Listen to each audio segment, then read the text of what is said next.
नमस्कार प्रिय दर्शकों, आप देख रहे हैं ज्योतिष मंत्रा।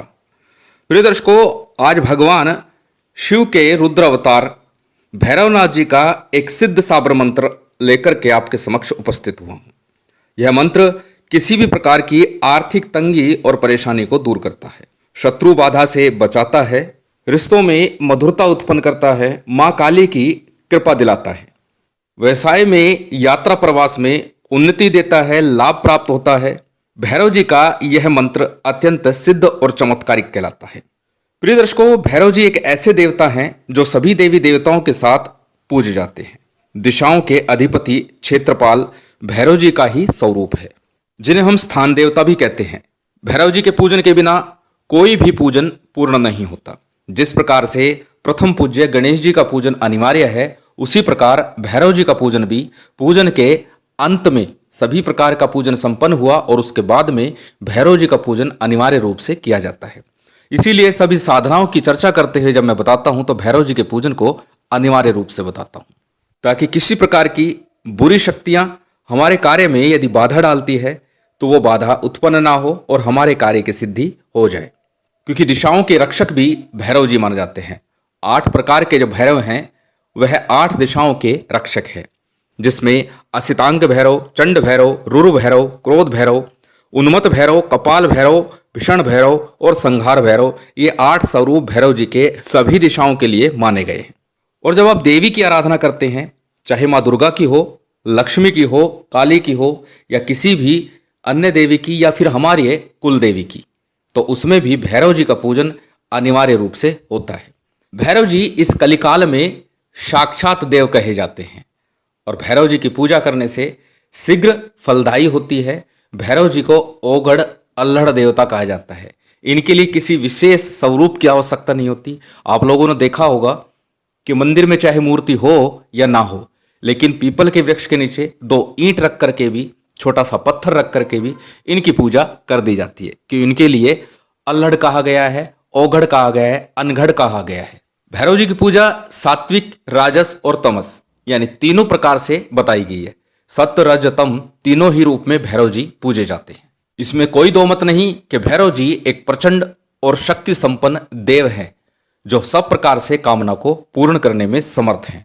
और आज भैरव जी का एक साबर मंत्र मैं आप लोगों को देने जा रहा हूं। इसे सर्वाकर्षण भैरव मंत्र कहा जाता है। कहने को तो ये मंत्र स्वर्ण को आकर्षित करता है, अर्थात जब व्यक्ति इस मंत्र को पूर्ण रूप से सिद्ध कर लेता है और सिद्धि के उस मुकाम पर पहुंच जाता है, उस चरम पर पहुंच जाता है, तो भैरव जी नित्य प्रति उसे स्वर्ण प्रदान करते हैं। परंतु इस सिद्धि को कोई बिरला ही प्राप्त कर सकता है। परंतु इसके अतिरिक्त एक सरल विधान भी है कि इस मंत्र का यदि नित्य प्रति जप किया जाए और एक बार इसका विधान कर लिया जाए तो संशय लेश मात्र भी नहीं रह जाता। किसी प्रकार की आर्थिक तंगी उस व्यक्ति के जीवन में नहीं हो सकती, उस व्यक्ति के परिवार में नहीं हो सकती। तो चलिए अधिक विलंब न करते हुए जान लेते हैं उस साधना के विधि विधान को, किस प्रकार से इस साधना का विधि विधान करना है। और हमेशा की तरह साधना के विधि विधान को जाने उससे पहले हम जान लेते हैं साधना में प्रयोग होने वाली सामग्री को। सामग्री आपकी स्क्रीन पर है, आप इसे देख सकते हैं, नोट कर सकते हैं या फिर इसका स्क्रीनशॉट ले सकते हैं। वैसे तो इसमें भैरव जी के पूजन में जो सामान्य पूजन सामग्री है वही है, परंतु फिर भी आप नोट कर लीजिए। सरसों के तेल का एक दीपक आपको नित्य प्रति साधना काल में आपको लगाना है। भोग के लिए लौंग, इलायची, पतासे जो कि आपको अग्नि पर रखने हैं। थोड़े से चावल, एक कलश, जल का पात्र, रुद्राक्ष की या काले हकीक की प्राण प्रतिष्ठित माला, भैरव जी का सौम्य चित्र हो, तिकोना कोई काले रंग का पत्थर हो या फिर कोयले का एक टुकड़ा हो, तीनों में से जो भी आपको मिले वो ले लीजिए। और भैरव जी का यंत्र हो या सर्वाकर्षण भैरव यंत्र हो, परंतु जो भी यंत्र हो वह प्राण प्रतिष्ठित हो। माला और यंत्र दोनों प्राण प्रतिष्ठित हो। प्राण प्रतिष्ठा विधि मैं स्वयं एक वीडियो डाल चुका हूं, आप उसे देख सकते हैं। 5 से 15 मिनट की सरल विधि है, साबर मंत्रों द्वारा और वैदिक मंत्रों द्वारा, दोनों ही विधि है। आप अपनी सुविधा के अनुसार दोनों में से कोई भी विधि अपना सकते हैं। इस सभी सामग्री के साथ साथ लाल फूल, गुलगुले, पताशे, साबुत उड़द, पापड़, दही बड़े, खाली बड़े हों, उसके अंदर किसी प्रकार का मसाला आपने नहीं डलवाएं, सिर्फ 2 दही बड़े आपको लेने हैं। ये पहले दिन की सामग्री है, प्रतिदिन आपको नहीं लेनी है। ऊपर जो सामग्री लिखी है वो प्रतिदिन की सामग्री है। और नीचे जो सामग्री है वो पहले दिन की सामग्री है। पहले दिन जैसे कि मैं हमेशा बताता हूँ, जब भी किसी साधना को आरंभ करें तो पहले उस देवी देवता के मंदिर में जाकर कुछ भोग सामग्री अर्पण करके प्रार्थना करनी चाहिए साधना में सिद्धि के लिए, सफलता के लिए।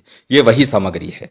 पुनः बता दूं, इसमें आपको गुलगुले, पताशे, दही बड़े, साबुत उड़द और चावल दोनों आपको उबाल करके रखने हैं। थोड़ा सा 1-1 चम्मच काफ़ी रहेगा। एक पापड़ जो सामान्य मार्केट में मिलता है उड़द का पापड़, वो ले लीजिएगा। सिंदूर, चमेली का तेल, मीठा पान, ये भोग सामग्री आपको पहले दिन प्रयोग करनी है। अब जानते साधना के विधि विधान को। किस दिन इस साधना को आरंभ करना है? किसी भी शनिवार को अमावस्या से या फिर अष्टमी तिथि, जो कि कृष्ण पक्ष यानी कि अंधेरी की अष्टमी तिथि जो होती है, वो आपको लेनी है साधना के लिए। उस रात्रि में, संध्या काल में इस साधना को आप कर सकते हैं। और उससे पहले इस भोग सामग्री को आपको भैरव जी के मंदिर में, यदि मंदिर आसपास नहीं है तो पीपल वृक्ष के नीचे जाकर के इस सामग्री को अर्पण करिएगा। सामग्री के बाद अब बात करते हैं साधना के विधि विधान की, कि किस प्रकार से इस साधना को संपन्न करना है। साधना के विधि विधान को जाने उससे पहले जान लेते हैं उस मंत्र को। मंत्र आपकी स्क्रीन पर है, आप इसे देख सकते हैं और इसका स्क्रीनशॉट ले सकते हैं। किसी कॉपी नोटबुक में नोट करना चाहें तो उसमें नोट कर सकते हैं। मंत्र को एक बार मैं बोल करके बता देता हूं। बड़ा सरल और सामान्य सा साबर मंत्र है, परंतु है दिव्य और चमत्कारिक। मंत्र इस प्रकार है: ओम नमो आदेश गुरु का, भैरव बाबा स्वर्ण भैरव, द्रव्य आन आन, नहीं आने तो माता पार्वती ची आन, पिता महादेव की आन, मेरी आन, मेरे गुरु की आन छू। ओम नमो आदेश गुरु का, भैरव बाबा स्वर्ण भैरव, द्रव्य आन आन, नहीं आने तो माता पार्वती ची आन, पिता महादेव की आन, मेरी आन, मेरे गुरु की आन छू। ये मंत्र है। मंत्र बड़ा सरल है और हमेशा की तरह पुनः कहूँगा, पहले मंत्र को याद कीजिएगा और उसके बाद ही साधना में रत होइएगा।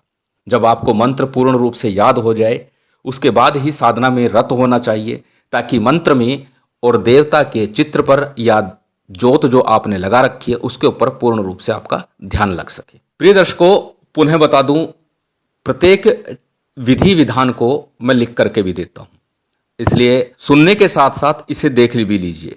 कई बार कुछ चीज़ें भूलवश रह जाती है जो आपको मैं बता नहीं पाता, बाद में उसे उस वीडियो में लिख दिया जाता है, जिससे कि आपको किसी प्रकार की असुविधा ना हो। इसलिए आप वीडियो को पूरा देखें और जानें कि किस प्रकार से क्या विधि विधान है। चलिए जानते हैं अब साधना के विधि विधान को। इस साधना को किसी भी शनिवार से, अमावस्या से या फिर अष्टमी तिथि से हम कर सकते हैं, संध्या काल या रात्रि काल। लेकिन जिस दिन भी आरंभ करेंगे पहले वो भोग सामग्री भैरव जी के मंदिर में अर्पित करेंगे। उसके बाद में घर आकर के दक्षिण दिशा को छोड़ करके, क्योंकि यहाँ पर कार्य सिद्धि हेतु, शरणाकर्षण हेतु है, श्रेष्ठ होगा उत्तर या पश्चिम दिशा की तरफ मुख करके इस साधना का आरंभ करें, इस साधना को संपन्न करें। आसन आप किसी भी प्रकार का लें, लाल आसन श्रेष्ठ होगा।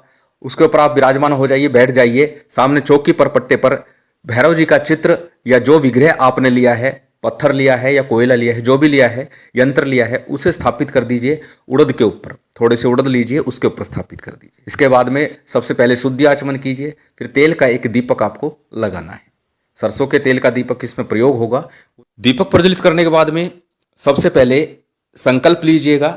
संकल्प में अपना नाम, अपना गोत्र, उस दिन का तिथि वार नक्षत्र बोलना है, साथ ही अपना मनोरथ बोलना है, किस कार्य के लिए, किस कामना के हेतु आप ये प्रयोग करना चाहते हैं। इतना बोल करके संकल्प का जो जल है, जो आपने दाहिने हाथ में लिया है, अक्षत पुष्प जो भी लिए हैं, उसे किसी थाली प्लेट पर या गणेश जी पर अर्पित कर दीजिए।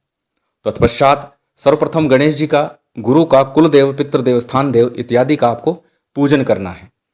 भगवान शंकर का पूजन और माँ भगवती शक्ति का ध्यान अवश्य करना है। तत्पश्चात भैरव जी का पूजन कीजिएगा। भैरव जी का पूजन भी सामान्य पंचोपचार जो भी आपके पास सामग्री उससे कीजिए। और उसके बाद में एक माला गणेश मंत्र की और एक माला गुरु मंत्र की आपको करनी है। तत्पश्चात इस मंत्र की आपको 11 माला नित्य प्रति करनी है। जब 11 माला का आपका जप संपूर्ण हो जाए उसके बाद हमेशा की तरह भैरव जी की आरती कीजिएगा और आरती के बाद में अग्नि के ऊपर लौंग, इलायची, बताशे का भोग रखिएगा। यदि आपने गुलगुले उस दिन रखे हुए हैं तो वो भी लगा दीजिए, नहीं है तो नित्य प्रति लौंग, इलायची, बताशे का ही भोग आपको लगाना है। और ऐसा आपको लगातार 21 दिन करना है। 21 दिन की ये संपूर्ण साधना है। वैसे आपको प्रभाव 7वें दिन ही दृष्टिगोचर होगा। 7 दिन में ही आपको पता लग जाएगा, आपको चमत्कार महसूस होगा, आपके कार्य क्षेत्र में उन्नति होगी, आर्थिक बाधा दूर होगी, धन के आगमन के मार्ग खुलने लगेंगे।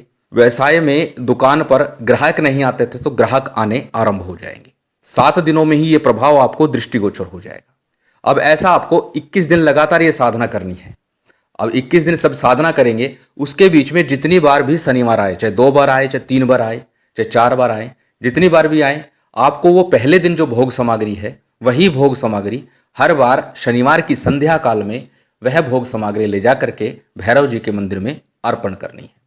पहले दिन जिस दिन साधना आरंभ करेंगे उस दिन तो करनी ही है, इसके अलावा हर शनिवार को वही भोग सामग्री अर्पित करनी है।